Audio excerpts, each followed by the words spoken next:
Alright, so we have to add these two together. So I have e to the minus t cosine of t plus I sine of t plus e to the minus t times cosine of t minus I sine t. So the e to the minus t factors out of both.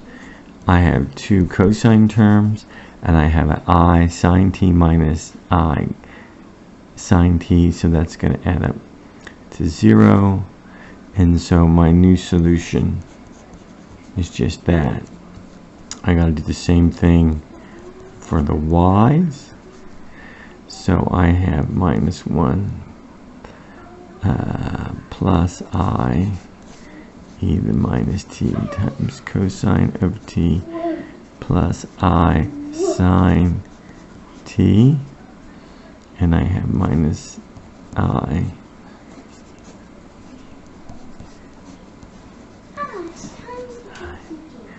minus sine I sine t. And we have to add these two together. So let's factor out the e to the minus t. And I got a minus 1, so minus cosine of t minus I sine of t. That's the minus 1 times that. And then I have plus I cosine t plus I squared sine t. That's the I times that. And now if I have the bottom one down here, well, it's a minus cosine t plus I sine t, and then I have a minus I cosine t plus I squared sine t. Alright, let's group all these together. E to the minus t, I have this one and this one.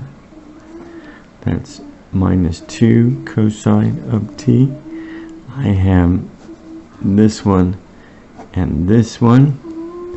So that comes from 1. This is 2. That's a 0. I have this one and this one. It's another 0 because we got plus I cosine t minus I cosine t.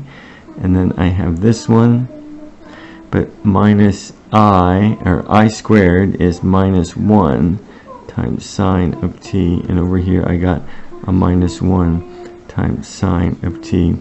So we're going to add those two together, and that gives us a minus 2 sine of t. So my y comes out to be e to the minus t times minus 2 cosine of t minus sine of t.